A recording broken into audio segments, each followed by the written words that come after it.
Hello, my friends. Winter came to stay. The storm from last week must have changed something in the air, must have started something new, a new chapter, because shortly after it there was a snowstorm in my forest. Again. I hid myself away for hours and hours underground. I hid away and watched from my little windows of roots and vines. By nightfall, the air was so full of snow that the sky still seemed bright and white as the day. It was really something. It made me so tired again.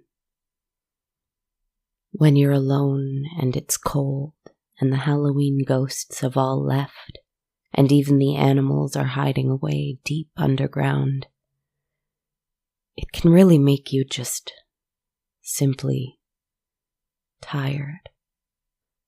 That is cold's purpose, I think. Cold is there to remind us that it is time to hibernate, time to rest. Rest is good. No matter how hard I fight it, rest is good. I know this. It's not that I dislike rest. It's that I dislike myself for needing rest. I can see it in my face. I can see my own change, as the change of the seasons, since that is the kind of monster that I am now. I am the kind of monster who can blend in with her forest. And so my hair turned white. A little bluish, but mostly white. Thick and large, it helps both hide me and keep me warm, and I'm grateful for it. And my skin is a pale blue. It started with my fingers and toes, and spread up my limbs like gloves and boots. But my skin has changed again, as it does, I'm learning. It no longer feels like dead leaves, and it no longer has any growing plants or sprouts along it at all. It is smooth and shining, like ice. I looked in my mirror and barely recognized myself again. But that is a good thing, I think. We should keep changing ourselves, keep surprising ourselves. But it is in the humanity of my face, the circles under my eyes, the frown in my mouth. Those are what make me look so tired, and those are what I despise the most. Staring in that mirror, as cold as I am. Once the storm was over, I left to go outside. Cold unlike anything I've felt before as I sat down in the snow. I must immerse myself in that which makes me uncomfortable after all. What I'd give to have a friend made of fire again right now. Feeling judgmental towards myself, feeling afraid for what humans would think of me if they saw me so tired and changed as I was, feeling afraid to be seen yet braving the chance anyway. I took out my deck of tarot cards. I shuffled them, and I drew a single card to clarify my thoughts for a story I should share this week. What is a message I need for my forest, from my forest, to my forest, through my forest? Vague questions for vague thoughts. Remember that last week I drew the King of Swords reversed? This week, his queen came out to play. The Queen of Swords, reversed. I thought it must be a joke of some kind, a joke that my hands were playing on me as they shuffled the cards. A joke my forest was playing as the wind whistled through the newly bare trees. but she represents coldness. Very funny. Coldness, bitterness, resentment, lack of clarity, fear of others' opinions, isolation. And here I am. I am not afraid of these things, but I am going through them. That's all right. We must identify what's wrong before we decide to let it go, right? It is very much all right to go through what you need to go through, and we shouldn't be afraid of it. That was my error last week. I was so afraid of the reversed King of Swords that I didn't even tell you what he stands for. It's all right. He is gone and past now, and now we have the Queen, in all her lonely and injured glory. Very well. I don't know how long I can stay out here for. It's too cold. It's very cold. But I'd like to tell you a story while I'm here. I'd like to tell it here for any of the tired little creatures, or the confused phantoms, or the lost spirits who might be here and cold too. And I hope my voice can help them find their way somewhere warm. I'd like to be out here, since I don't know if I will be again for a long, long time. Let's see. There was once another woman who was very, very tired. She was a singer, world-renowned and celebrated by thousands and thousands of people all over, for her incredible voice, her beautiful songs, and her glamorous appearance. She worked very hard on all three of these things, and had spent the better part of her lifetime cultivating them very deliberately and carefully. Success is such a difficult thing to attain, whatever that means, and she worked very hard for every ounce of it that she got. She knew it was dependent on others liking her. She knew that she had to be adored, not just by some, but by everyone. And she had spent year after year so focused on that one thing, being loved, that she was, finally, exhausted. She had spent so long being concerned about what others thought of her, that she did not actually know what she thought of herself anymore. That is a dangerous place to be. It is a hurting place to be. And when someone is hurting, of course they hurt others. It was not one thing that happened, but many things. She grew cold. She developed a reputation for being demanding, for being difficult, for being careless of the feelings of others. And she was all of those things.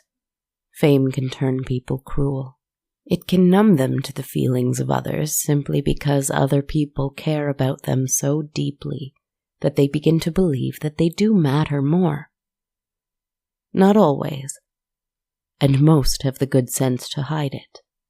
But for some it is harder to hide. For some, that rot on the inside begins to seep on the outside. And it did for her. She once had a mother and a father who loved her dearly, but she became so consumed with the idea of herself that she forgot entirely about them.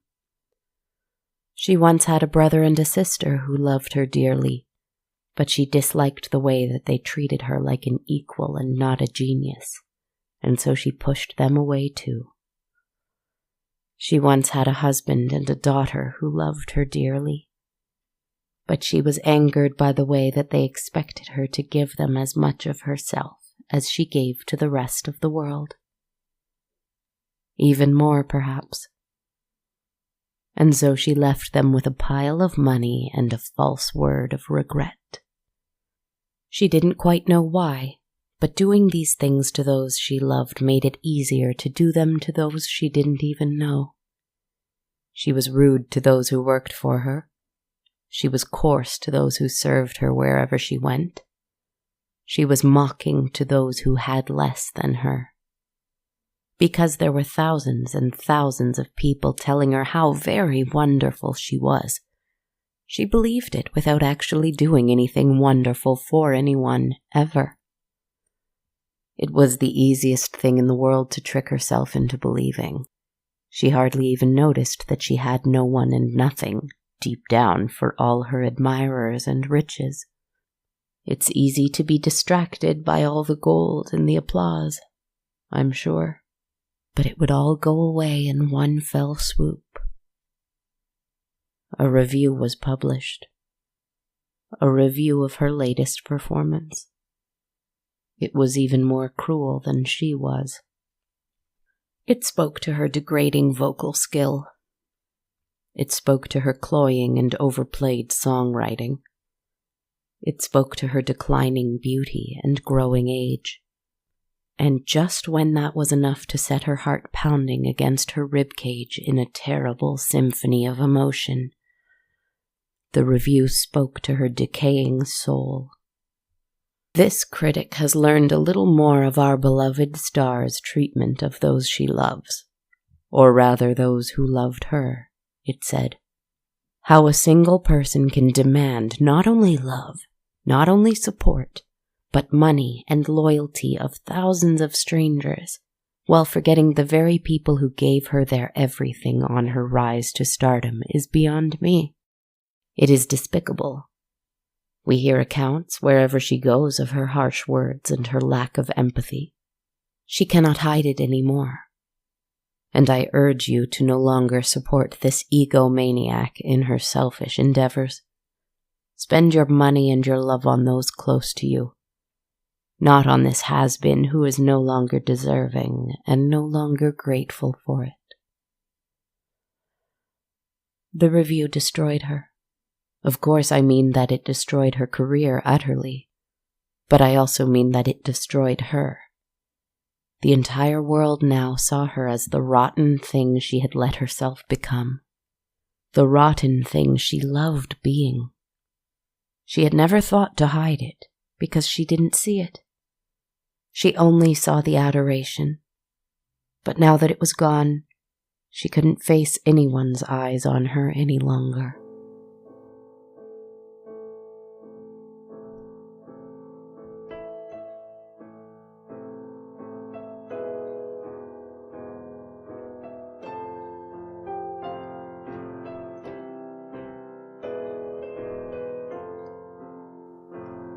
She sold everything she had and purchased a new home somewhere far, far away that no one would know about and where no one would find her.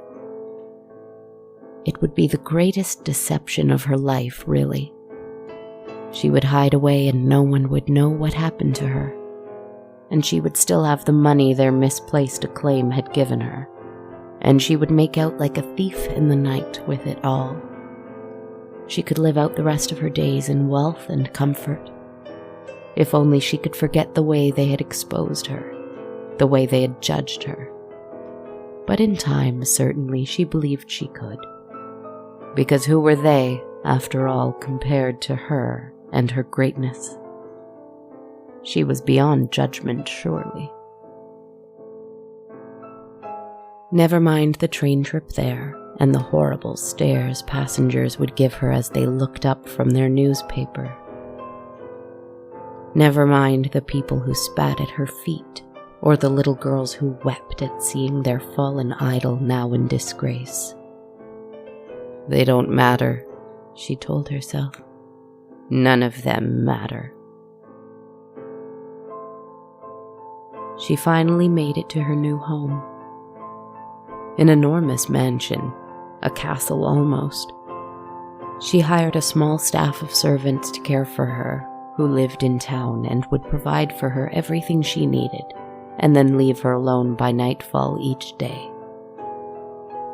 She would have preferred to be completely alone, but she didn't intend to do any kind of manual labor herself, even if it was for herself. She didn't even look them in the eye when they thanked her for the job opportunity. She wasn't quite happy in this place. Not yet. Not even after a week. Because she hadn't forgotten the leering eyes of the public. But she kept telling herself that she would. She would easily forget in time. She had an enormous bedroom, a beautiful music room, a glorious dining room, and a generous kitchen. She had more room than she knew what to do with. Her favorite place by far, however, was the Glasshouse. It was a little conservatory in the west wing of the mansion. The walls were glass, tinted with age, and here trees and plants and flowers thrived.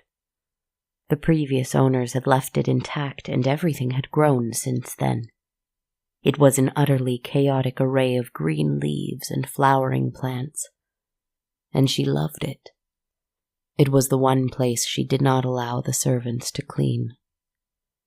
She set up a decadent, cushioned couch there and a phonograph, so that she could listen to herself sing and imagine that no one else existed in the whole wide world except for her and her voice. One afternoon she fell asleep in the Glasshouse. By the time she awoke, everything was dark and all the servants had gone home for the evening. Ungrateful, untalented, undeserving fools, she thought to herself. Not entirely sure why she felt such hatred for them, but allowing herself to feel it anyway. I see you. She was amazed to hear the sound of a whisper, almost as if it was in the room with her. She waited. She waited a long while. Perhaps it was just her imagination. Perhaps it was nothing. Yes, it was nothing. The voice didn't come back. The voice was impossible. She stood up, collected herself, and left to have a solitary meal that someone else prepared for her and that she was not grateful for. And then she would toast to her own health and head to bed. The next day she demanded of her servants if someone had stayed behind to play tricks on her in the Glasshouse. They all denied having any knowledge of such a thing, and indeed she knew it wasn't possible, and so she let the issue die. Of course she spent her afternoon there again, however, and every afternoon after that. The voice went away for now.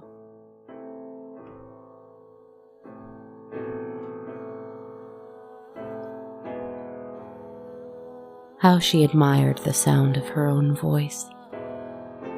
How she admired the song she'd written about a feeling like love that she was no longer able to truly feel.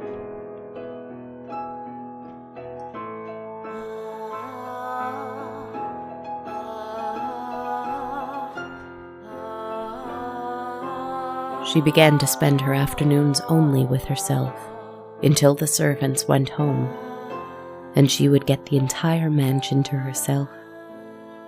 The sting of the world's knowledge of her rottenness was slowly fading. She remembered that she would always be there for herself, and that it would be enough.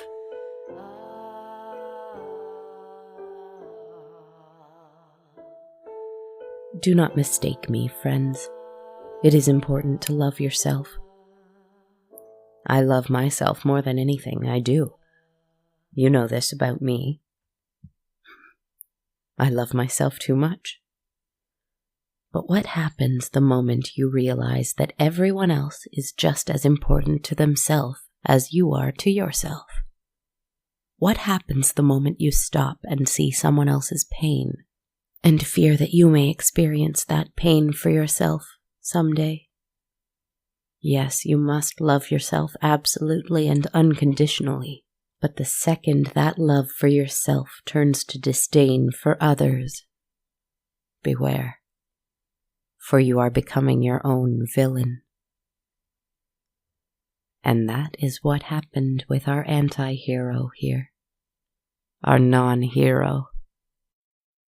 One day, she was hiding in her conservatory, of course, admiring the rotting plants as well as the growing ones, and the untended vines, and the fallen fruit being eaten up by insects.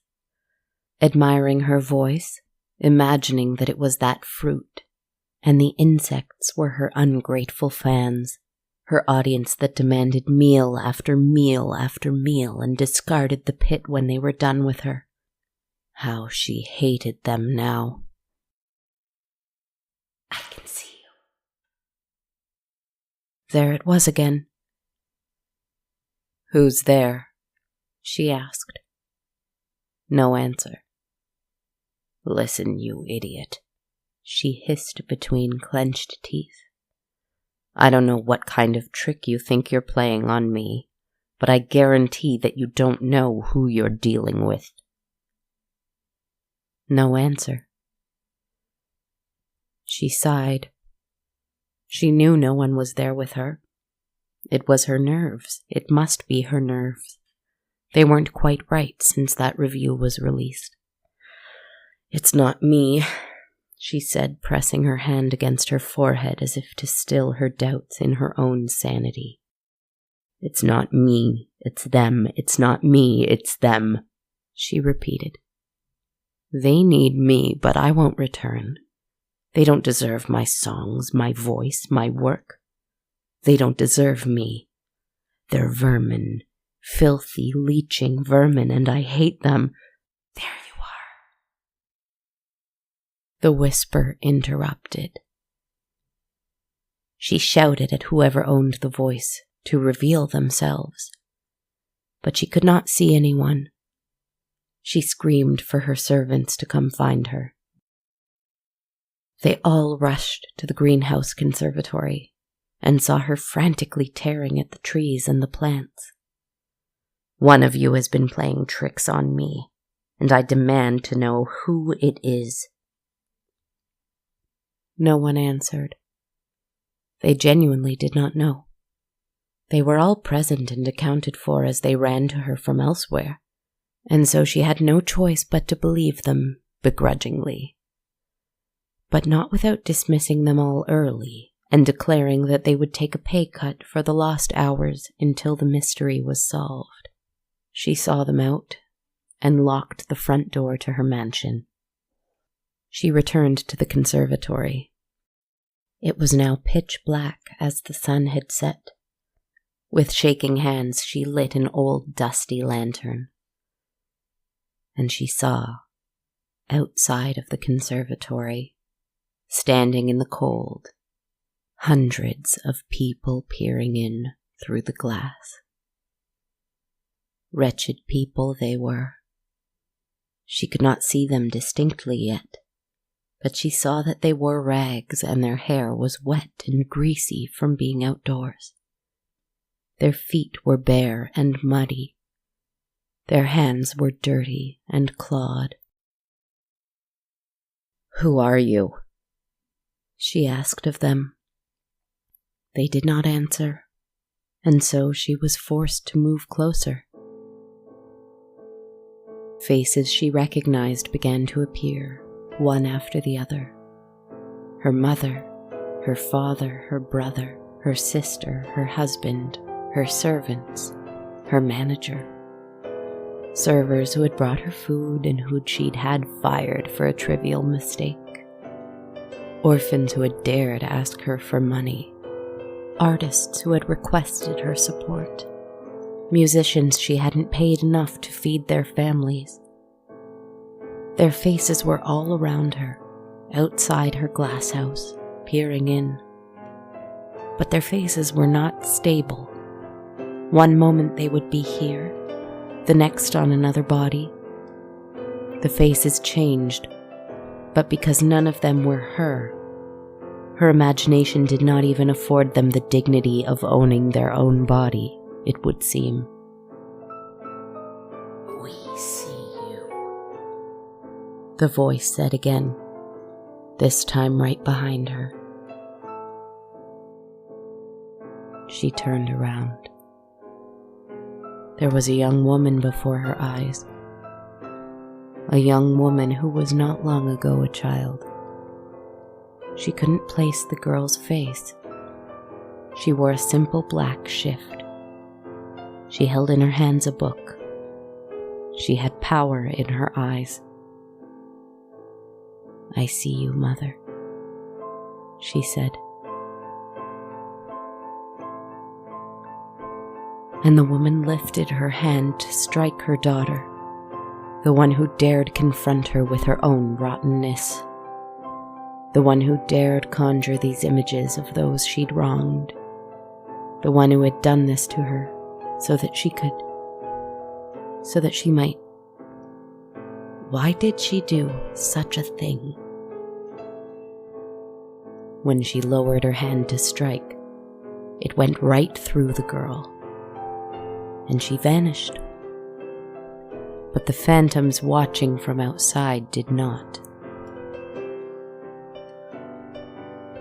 Was it a curse, do you think? She had had some kind of magic in her voice, this woman at one time. Perhaps her daughter had magic in her bones. She had wrought a terrible curse on her, to never be able to escape the faces of those she'd hurt most. Or was it, instead, a gift? Was it a calling? A calling to be better, to make amends, to evolve? Perhaps this spell was the only act of love her daughter would be able to give her, after she had distanced herself so easily from those who did love her, after all. Or perhaps it was all in her mind. Perhaps she had all the power in the world, and her conscience was working its own magic on her. What do you think? Do you think she went and found her daughter? Do you think she tried to right the wrongs she'd committed in life? Or do you think she preferred to live in decadent secrecy, forever surrounded by the disappointed ghosts of those she'd mistreated?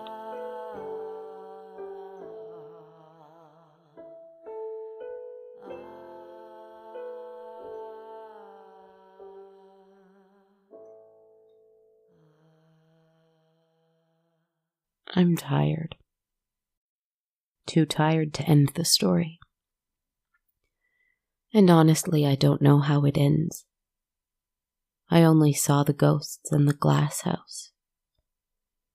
That woman's journey is her own. But I like to think that she found her daughter, that she found her heart. And then she could finally love herself the right way again, through loving others. I hope you don't mind if I go to sleep now, friends. I need to go back inside. But you'll know where to find me. In my forest, under a tree, waiting to talk to you again. Good night, my loves. Be well.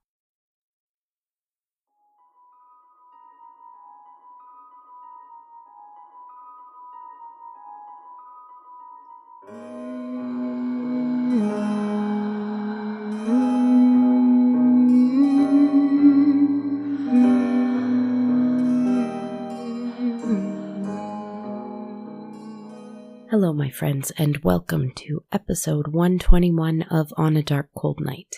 This is Kristen Zaza speaking. I'm the writer, performer, narrator, composer, producer, etc. behind the podcast, and I'm so grateful for you joining me tonight. It's been a strange week, but here we are talking again, and that makes it a good week. I'm going to get to some thank yous and shout outs, but first let me take a second to talk to you about Manscaped. Support for On a Dark Cold Night is brought to you by Manscaped, the best in men's below-the-waist grooming. Manscaped offers precision-engineered tools for your family jewels. And guess what, Canada? All of Canada. Are you listening? Man, I wish.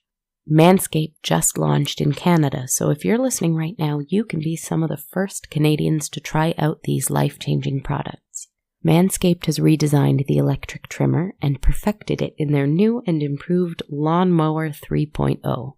I'm not here to tell you how to trim your, but what I do want to say is that it should be an experience that is not described as scary or eerie in any way. Save the horror for your podcasts, not your grooming routine. That's where the Lawnmower 3.0 comes in. It's a third-generation trimmer that's a premium device featuring a cutting-edge ceramic blade to reduce grooming accidents. It has a battery that will last up to 90 minutes, so you can go nice and slow and steady and accurate with your process. Another really cool thing is that the Lawnmower 3.0 is waterproof, so you can also bring it with you to the shower. It comes with an LED light, so you can be even more precise and safe and actually see what you're doing. It also has an upgraded 7,000 RPM motor with quiet stroke technology and a sleek USB-powered charging stand, which looks really high-tech and pleasing to the eye. It's a really cool product, so if you want to try this out for yourself or give it to someone in your life, try the Lawnmower 3.0 for yourself for 20% off plus free shipping by using the code GOODNIGHT, all one word, at manscaped.com. That's 20% off with free shipping at manscaped.com by using the code GOODNIGHT. Give your loved ones' nether regions a lovely gift this holiday season. Thanks for that, friends. Next, I would like to share some thank yous. I would first like to thank my latest patron of the show through Patreon, Pandora 2, or Pandora the Second. I'm so grateful for your support, Pandora 2. Thank you so much for joining me over on Patreon. If you'd like to help out through Patreon like Pandora 2, you can receive the perk of my ever-updated and updating soundtrack of the show. And if and when episodes are ready before public release on Wednesdays, you can be the first to listen to them. You can find out more at patreon.com/darkcoldnight. And if you'd prefer to help out with a one-time donation and aren't interested in those perks, you can buy me one or more metaphorical coffees through ko-fi.com at ko-fi.com/darkcoldnight. And as always, and just in time for winter, On a Dark Cold Night has t-shirts and hoodies available at bonfire.com/on-a-dark-cold-night. If you'd like to help out in a way that's free but still incredibly supportive to me and the show, you can leave me a review on iTunes, Stitcher, or my Facebook page. You can also follow me on social media. I'm on Instagram at Dark Cold Night Podcast, Twitter at A Dark Cold Night, and I have Facebook and YouTube pages just called On a Dark Cold Night. Thank you so much for joining me again this week. It really has been a bit of a tough one, just again kind of tiring, So I'm just going to take a moment to remind you to rest well. Again, breathe deeply, stay safe, take care of your heart. Talk soon. Good night, my friends.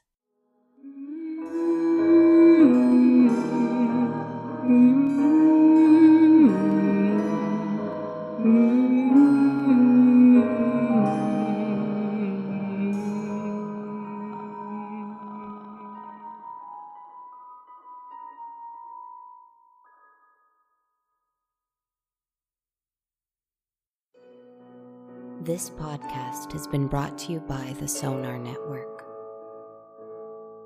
Sonar.